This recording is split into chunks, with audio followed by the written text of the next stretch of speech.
Hello. आता आपण बघूया तुला जपणार आहे या मालिकेचा एपिसोड रिव्ह्यू. कालच्या भागात आपण बघितलं नर्मदा आणि माया किचनमध्ये असते. तिथे अंबिका येते आणि बोलते बाबा. तेव्हा माया थोडी दचकते. मायातला शिवनाथ दचकतो. तेव्हा माया न ऐकल्यासारखं उगाचच नर्मदाला विचारत असते की तेव्हा माया नर्मदाला बोलते की दुसरं कुठलं काम कराल तुम्ही सासूबाई. तेव्हा नर्मदा बोलते काय करू मी दुसरं तेच विचार करते. तेव्हा अंबिका पुन्हा आवाज देते. माया ऐकलं ना ऐकलं करते आणि बोलते बोला ना सासूबाई. तेव्हा नर्मदा बोलते मला माहिती मला जे चांगलं जमेल ना ते मी करीन. तेवढं तिथे मीरा येते. तेव्हा नर्मदा बोलते हे बघ तू फक्त चांगली संधी शोध. त्या मंजिरीला चांगला धडा शिकवायचा आहे. तिला मोठा धक्का बसला पाहिजे कळलं. तेव्हा अंबिकाचं लक्ष मीराकडे जातं. मीरा तिला खुणवते की काय. तेव्हा अंबिका बोलते की अडगळीच्या खोलीत ये. तेव्हा अंबिका आणि मीरा त्या दोघी जातात. तेव्हा इकडे मायातला शिवनाथ बोलत असतो की राधाला शंका आली आहे. आता असं राहणं दिवसेंदिवस कठीण होत जाणार. मीरा अडगळीच्या खोलीत येते आणि आवाज देत असे ताई ताई. तेव्हा तिथे अंबिका येते. तेव्हा मीरा बोलते ताई सांग ना तू काय म्हणत होतीस. अगं मला पण वाटतं बाबा इथेच इथेच कुठेतरी आहेत आपल्याच घरात आहे. ताई सांग ना. तेव्हा अंबिका बोलते की माया. तेव्हा मीरा बोलते माया महत्त्वाची नाही आहे. तेव्हा अंबिका बोलते मीरा मायाच आपले बाबा आहेत. तेव्हा मीरा बोलते काय. तेव्हा अंबिका बोलते हो मीरा बाबांनी मायाचं रूप घेतलंय. तेव्हा मीरा थोडी खचते आणि बोलते काय बोलते तू हे कसं शक्य आहे. तेव्हा मीरा बोलते नाही नाही ताई. तेव्हा अंबिका बोलते मीरा आपल्याला जे भास होत होते बाबा जे आरशात दिसत होते ते खोटं नव्हतं अगं. बाबा इथेच आहे अगं आपल्याजवळ फक्त त्यांनी रूप घेतले. मीरा बाबांनी जरी मायाचं रूप घेतलं असेल ना गं पण ते आरशात खरे दिसतात. तेव्हा मीरा बोलते ताई मग जर हे जर खरं असेल ना तर मला आत्ता बाबांना भेटायचं आहे. मीरा जायला लागते. तेव्हा अंबिका बोलते मीरा नाही. बाबा जोपर्यंत त्यांच्या खऱ्या रूपमध्ये येत नाही ना पण ते कुठल्या तरी अडचणीत आहे अगं याचा अर्थ. तेव्हा मीरा बोलते आपण सगळेच अडचणीत आहोत ताई मला काहीच माहीत नाही मला आत्ताच बाबांना भेटायचं आहे. तेव्हा अंबिका बोलते नाही थांब. तेव्हा अंबिका बोलते थांब आपण एक काम करूया. तेव्हा मीरा बोलते काय. तेव्हा अंबिका बोलते तू काहीतरी कारण कडून ना बाबांना म्हणजे मायाला या खोलीत घेऊन ये. इकडे माया टेन्शनमध्ये असते. हॉलमध्ये बसलेली असते आणि बोलते राधाने का अशी हाक मारली. मी बाबा आहे तिचा हे तिला कळलं असेल का. पण तिला कसं कळलं तिने मलाच हाक मारली हे मात्र नक्की. पण तिला माहिती झालंय की तिला संशय आलाय नक्की काय घडलंय. मीरालाही कळलं असेल का. इकडे मंजिरी खूप वैताग करत असते आणि ती मनाशी बोलत असते की शिवनाथ मला माहिती तू इथेच आहेस या घरातच आहेस. तेव्हा मंजिरी तिच्या गळ्यातला तो कालमुखमणी त्या हातात घेते आणि तो कालमुखमणी चमकतो. तेव्हा कालमुखमणी चमकत्याबरोबरच मंजिरी बोलते की मार्जरी बोलते की मंजिरी शिवनाथला शोधण्याचा संकेत तो काही वेळापुरतीच मर्यादा आहे. जा लवकर बाहेर शोध त्याला. इकडे मायाच्या डोक्यावर ते रिंगण असतं. मंजिरी धावत धावत शोधायला येते. मंजिरी धावत पळत हॉलमध्ये येते.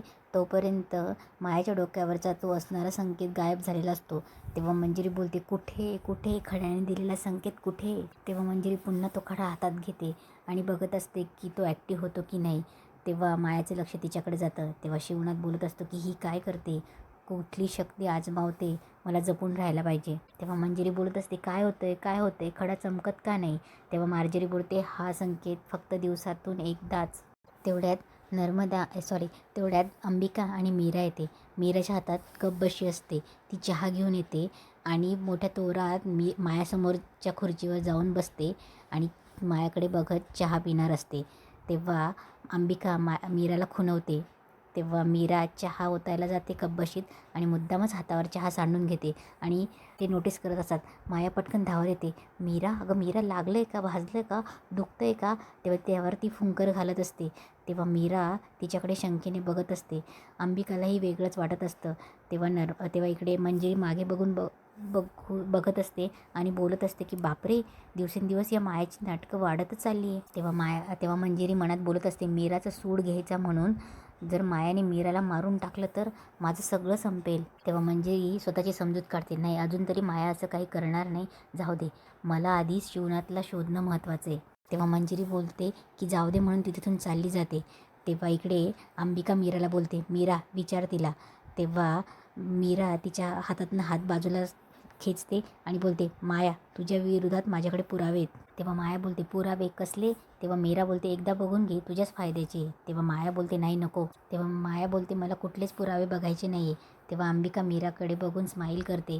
तेव्हा मायातला शिवनाथ बोलतो की मायाने माझ्या राधाला मारले त्यातले कुठले पुरावे बघायचेत मीराला, कुठले पुरावे दाखवणार आहे ती. त्यामध्ये मंजिरीबद्दल काही पुरावे सापडले.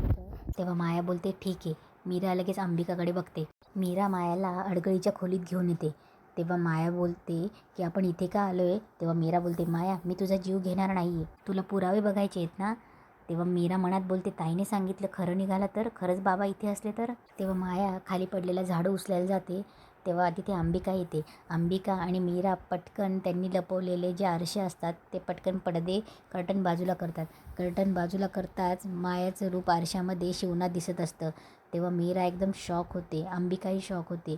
ती माया इकडे तिकडे बघायला लागते. सगळीकडे आरशात शिवनाथ दिसत असतो. तेव्हा मीरा रडायला लागते आणि बोलते बाबा. तेव्हा मायाचं रूपांतर शिवनाथमध्ये होतं आणि मीरा जाऊन तिच्या बाबांना मिठी मारते. तेव्हा ते दोघं खूप रडत असतात. तेव्हा मीराचे बाबा अंबिकालाही लांबूनच आशीर्वाद देतात. तेव्हा मीरा बोलते की बाबा तुम्ही इतक्या दिवस घरात होतात. तेव्हा मीरा बोलते बाबा तुम्हाला हे करायची काय गरज होती. तेव्हा शिवनाथ बोलतो माफ करा मला, तुम्हाला या क्षणी मला काहीही सांगता येणार नाही. मीरा तिच्या बाबांशी बोलत असते. नर्मदा गुपचूप येते आणि बघून घेते आणि जोरात ओरडते शिवनाथ. तेव्हा सगळ्यांचं लक्ष नर्मदाकडे जाते. तेव्हा नर्मदा जोरजोरात ओरडत असते मीराचा बाप आला आहे, शिवनाथ आला इथे. तेव्हा नर्मदा पळत पळत सगळ्यांना सांगायला जाते. तेव्हा शिवनाथ बोलतो वेळ आला की मी सगळं तुम्हाला सांगेल, तुम्ही आत्ता इथून जा आत्ता इथून. तेव्हा अंबिकाही मीराला बोलते की हो. तेव्हा अंबिकाही तिथून चालली जाते. मीराही तिथून चालली जाते. तेव्हा शिवनाथ पुन्हा मायाचं रूप घेतो आणि तिथून चालला जातो. इकडे नर्मदा सगळ्यांना सांगत येते दादा अथर्व. नर्मदा सगळ्यांना हॉलमध्ये बोलवते. तेव्हा सगळे येतात आणि बोलतात काय झालं. तेव्हा नर्मदा घाबरत बोलते तो आलाय, शिवनाथ आलाय. तेव्हा मंजिरी शॉक होते. तेव्हा अजितही दामोदरला खुणवतो की मी बघितलेलं ते खरं आहे असं. तेव्हा अथर्व बोलतो की काय कुठे. तेव्हा नर्मदा बोलते स्टोर रूममध्ये.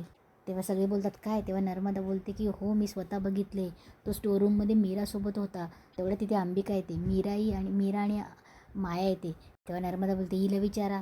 तेव्हा अथर्व बोलतो मीरा आत्या काय बोलते, तुझे बाबा इथे आले या घरात स्टोर रूममध्ये. तेव्हा माया आणि अंबिका तिला खुणवते. तेव्हा मीरा बोलते नाही ते इथे नाही आहेत. तेव्हा नर्मदा बोलते खोटं बोलते ही बघितलं होतं, शिवनाथ आलाय, शिवनाथ खरंच आलाय, ही खोटं बोलते. तेव्हा मंजिरी मनात बोलत असते या नर्मदाकडे बघून वाटत नाही ही खोटं बोलते, पण मीरा मात्र खोटं बोलते.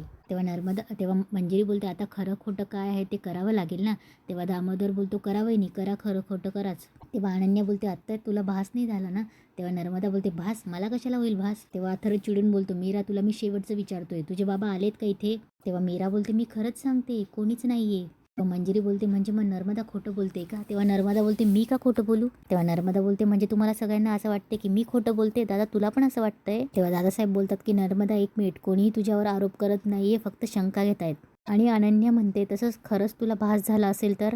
तेव्हा नर्मदा बोलते मला का होईल भास, आणि मग मला तो शिवनाथच का दिसेल, मला खरंच नाही झाला भास, मी आत्ता पाहिलं त्याला. तेव्हा दादासाहेब बोलतात बरं मग आता कसं सिद्ध करणार आहेस. तेव्हा नर्मदा मीराकडे बघते आणि बोलते चालेल आता मला सिद्ध करावंच लागेल, मी खरी आहे हे सिद्ध करावंच लागेल. तेव्हा नर्मदा मीराकडे जाते, तिचा हात पकडते आणि तिचा हात पकडून अथर्वजवळ घेऊन येते आणि अथर्वच्या डोक्यावर हात ठेवते आणि बोलते की अथर्वची शपथ घेऊन सांग की तुझा बाप इथे आला होता की नाही.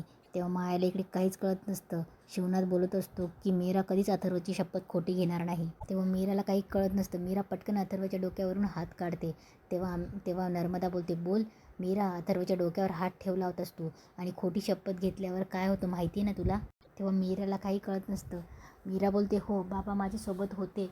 तेव्हा सगळेजण बघायला लागतात मीराकडे. तेव्हा दादासाहेब बोलतात की मीरा तो माणूस इथे कसा आला, कोणी बोलवलं त्याला. तेव्हा मीरा बोलते कोणी बोलवलं नव्हतं, तेच आले होते. तेव्हा अनन्या बोलते की स्टोर रूममध्ये का. तेव्हा दादासाहेब बोलतात की मीरा तुला सगळं माहीत असताना तू त्या माणसाला इथे येऊच कसं दिलं. तेव्हा अथर्व मीराजवळ जातो आणि बोलतो की मीरा मला तुझ्याकडनं ही अपेक्षा नव्हती, मी तुझ्या बाबांना या घरात एक सेकंदसुद्धा राहू देणार नाही. मीरा रडत असते. अंबिकालाही काही समजत नसतं, मायालाही काही समजत नसतं. तेव्हा अथर्व रागात बाहेर चालला जातो. तेव्हा अथर्वला सगळे आवाज देतात.